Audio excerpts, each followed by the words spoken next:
Welcome to video on high voltage engineering for 7th semester electrical engineering. In this video, we are going to consider 5th unit measurement of high voltages and currents, and this is the 8th topic in this series. And in this topic, we are going to consider measurement of impulse voltages, especially the lightning voltages and the switching over voltages. The discussion is divided into three main sections. One is the general layout of any impulse testing method will be explained initially. Then second, we are going to go through the resistance potential divider method of measuring impulse voltages. And lastly, we are going to check with the capacitance potential divider method for measuring the impulse voltages. So let us move on to list the learning objectives set for this particular discussion. First and foremost thing we are going to see the introduction to the impulse testing methods. Secondly, we are going to understand the circuit operation of resistance potential divider for measuring impulse voltages. And lastly, we are going to see the circuit operation of capacitance potential divider. Let us take a look at the general layout of impulse testing circuit. It consists of impulse generator, maybe a multi-stage impulse generator or other circuits which are used for generating high voltages for the purpose of testing the insulators or the test object.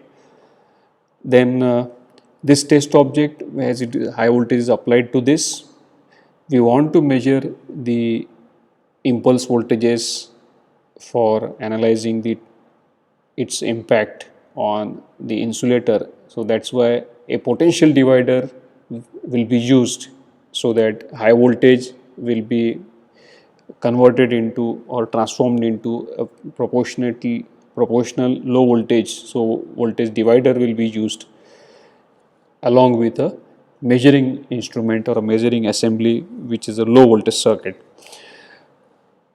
So the connection between all these various blocks is in the form of main leads which are connecting from high voltage generator all the way to the test object. So these are having the connection with respect to the test object. They have very high resistance also connected in series in order to limit the short circuit currents which might result due to failure of the samples.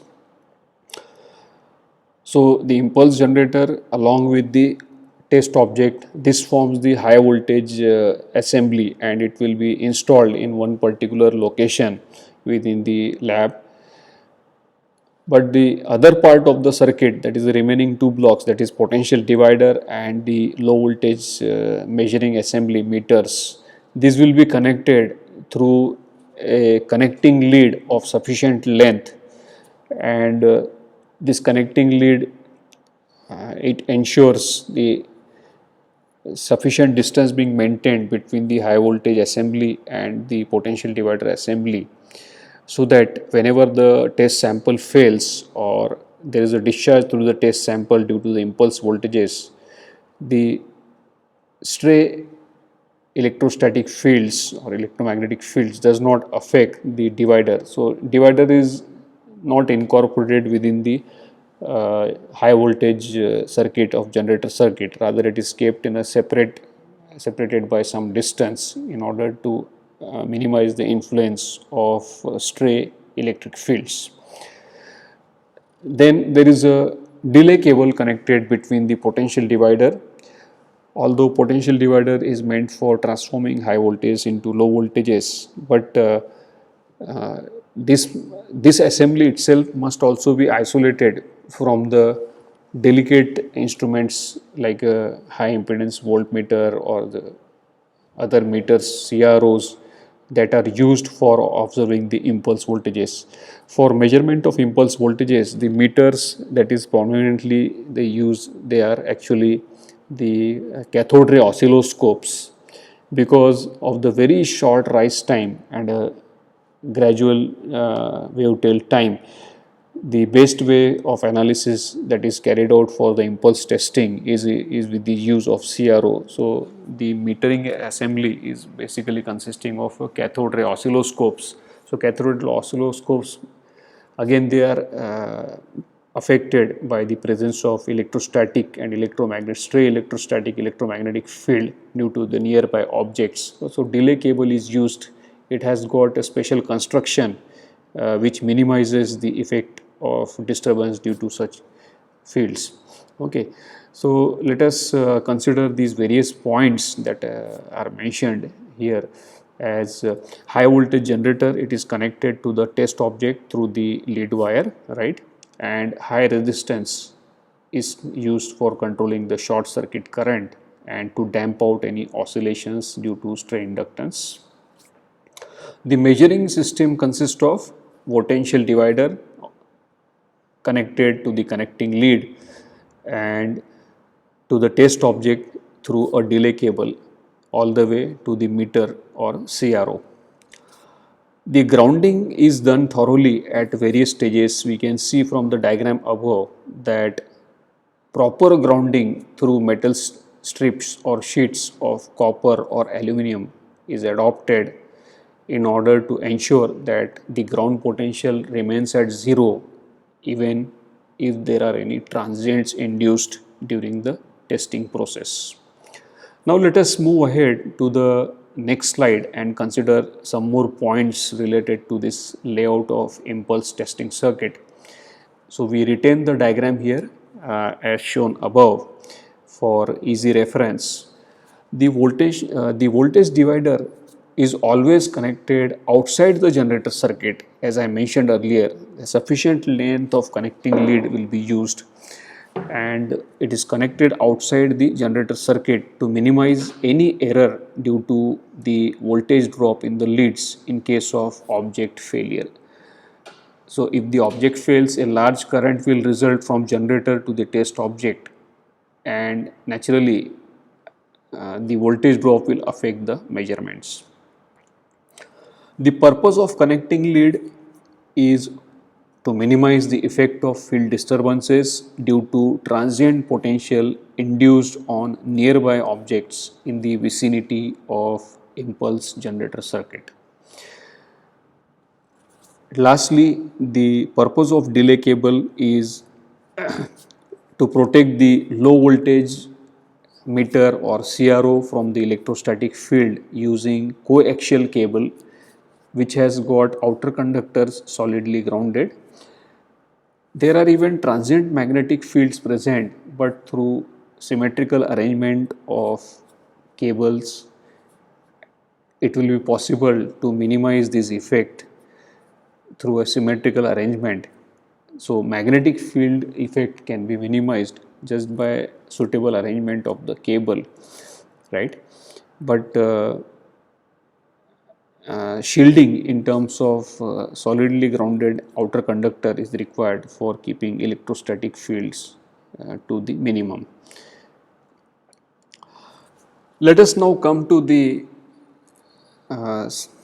second major element of this particular video, that is a method of measuring impulse voltages using resistance potential divider arrangement. So resistance potential divider can be used for determining the nature of impulse voltages across the test insulator. So a simple arrangement here, it is visible that this is a very low cost and a simple circuit, right, with lesser number of elements involved. This kind of circuits are very much portable. They can be carried to places because of the use of resistances. So first and foremost is the resistance R1, the large value of resistance R1, right, in series with resistance R2. This is relatively lesser ohmic value compared with the R1 in order to minimize the voltage that is to be applied across the measurement assembly. So this voltage this voltage will be observed by a cathode ray oscilloscope, but not directly. It is only through the proper delay cable, and this delay cable is also connected in series with a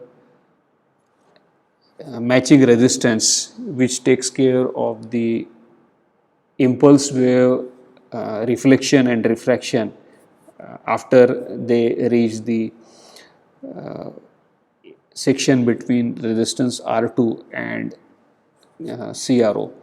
So this matching resistance is mainly required for absorbing the transients that will result as impulse voltage wave travels from resistance R2 all the way to the cathode ray oscilloscope. As far as this circuit is concerned, the values of resistances R1 and R2, they should be chosen in such a way that they match with the wave shaping resistance values of impulse generator connected just before this potential divider circuit. So this will ensure that a proper wave shape is delivered to the test object, and the value of resistance R1 and R2 for the potential divider do not modify that wave shape. So matching has to be done with respect to impulse generator circuit, and similarly there has to be an internal matching within this resistance potential circuit, resistance potential divider circuit, in order to take care of reflection and refraction of traveling waves between resistance R2 and cathode ray oscilloscope. So let us now check with the details of the circuit operation for the resistance potential divider.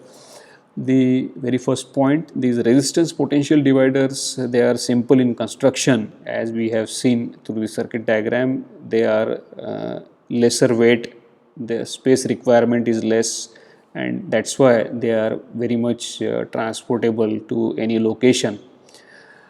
The length of the divider, that is mainly resistance R1 especially, it depends upon the highest voltage that is to be measured, and also the value of surface flashover gradient for the divider resistance and stray capacitance related time constant.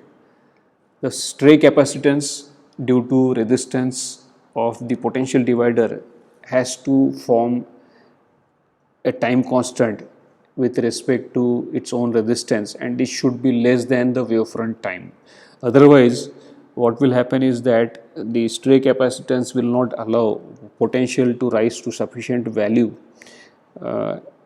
and the peak voltage of the impulse will pass and measurement will be errorsome.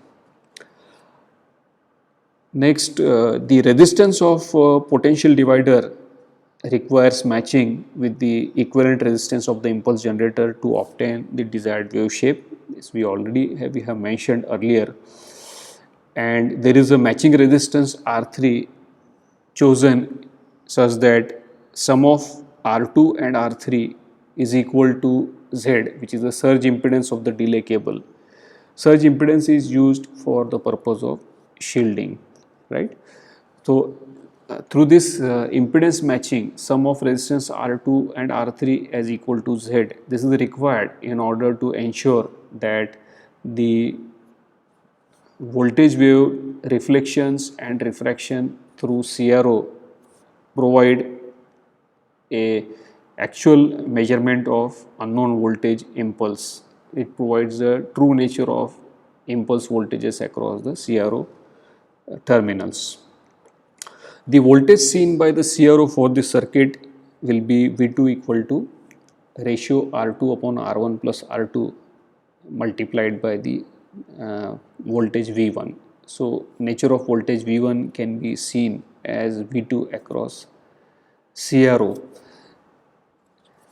The low voltage elements of the potential divider, like resistance R2, the delay cable, okay, matching resistance R3, all these three and the connecting leads, these all must be enclosed in a screening box to provide let us say to prevent the electrostatic field effects due to nearby objects, and also minimize the stray inductance. Okay, so this is how the basic resistance potential divider arrangement works. Now, based upon the possibilities of reflection and refraction of voltage wave within the potential divider circuit, there are various locations at which we can keep the matching resistance, either on the CRO side, okay, so matching at the CRO side.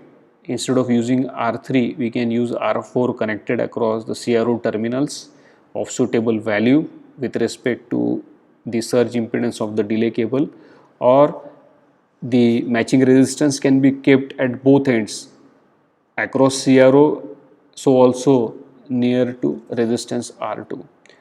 So in either of these circuits, it is possible to determine the nature of impulse voltages seen by the CRO.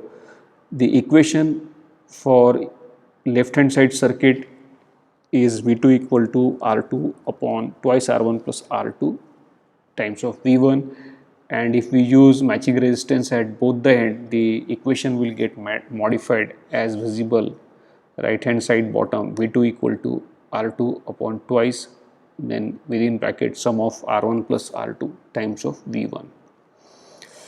So it is possible, so there is quite a flexibility in terms of placing the matching resistance within the circuit and to obtain the and observe the desired impulse voltage waveform.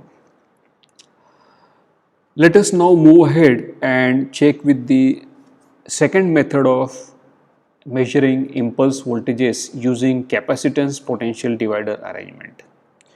So the resistances are now replaced by capacitances. Capacitances, this design of this capacitive circuit for observing the impulses is relatively complex compared to the resistive circuit, mainly due to the fact that the size of the capacitors is prohibitive. Capacitor C1 can be several series connected capacitors bolted together in order to form capacitor C1, which will be bearing most of the high voltage to be tested, along with capacitor C2, which is relatively lesser voltage will be appearing across capacitor C2. So this can be a simple single capacitor of with the mica and tin foil plate arrangement in order to minimize any stray inductance. We have to take note that all these measurements which are carried with respect to the impulse voltages, they have to be designed very carefully, keeping in view that no inductance appears in the circuit either due to resistance or due to the lead or any other element present in the circuit, because if a smallest of inductance is present, then such inductance will be responsible for causing oscillations, because the time rate of change of voltages is very short. So care has to be taken in designing these circuits.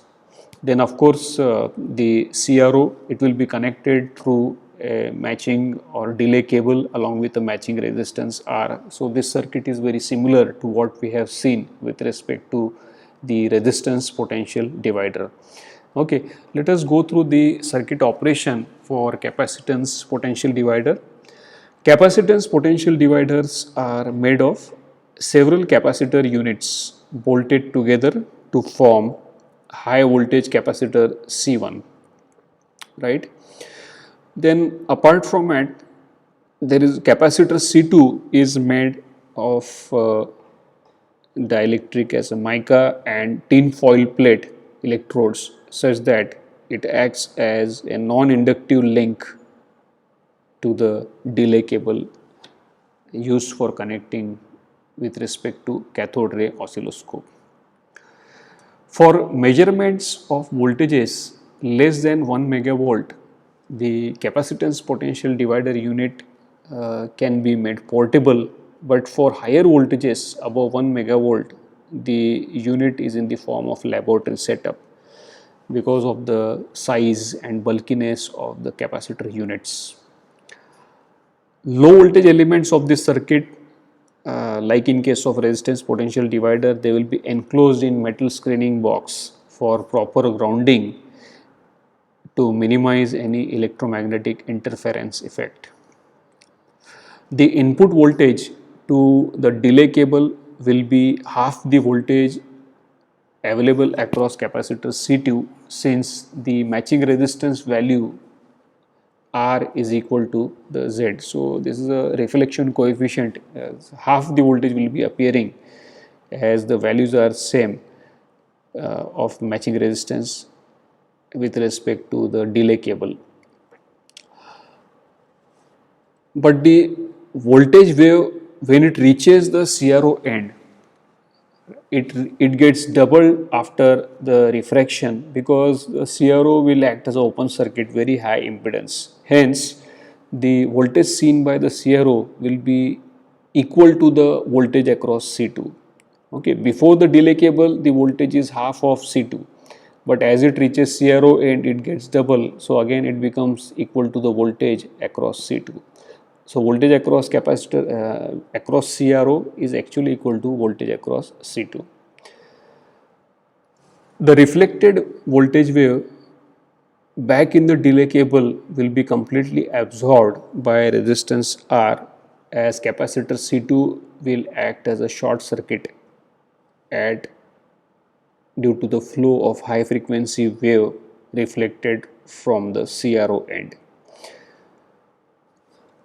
Damping resistances can be added in the series with both the capacitors in order to improve the frequency range of measurements.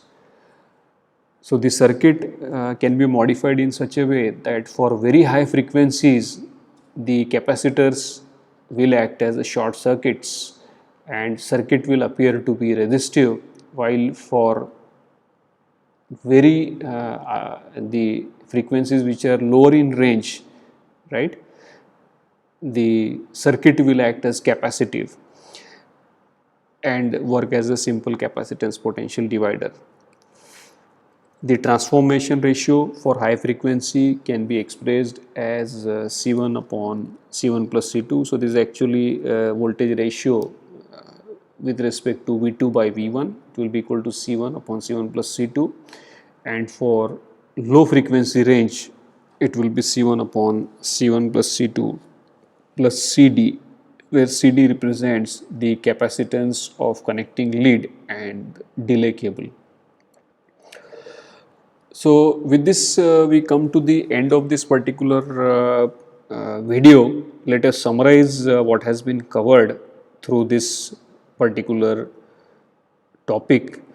We have first of all considered the general layout of impulse testing circuit in terms of voltage dividers requiring careful design while measuring high impulse voltages with respect to isolation of high voltage and low voltage circuit, and so also regarding to electromagnetic interference and portability. Then we consider resistance potential dividers, which are low cost, smaller size and are portable as well. The matching resistances can be placed at various locations within the circuit in order to take care of reflection coefficient of voltage wave through the delay cable. And lastly, the capacitance potential dividers, these are relatively complex and bulky as compared to resistance potential dividers, especially for voltages above 1 megavolt, and series damping resistances may be inserted in the capacitance potential divider circuit to obtain a wider frequency response of measurements. So, we come to the end of this particular video. If there are any queries, then kindly share them during the online session. Thanks for watching.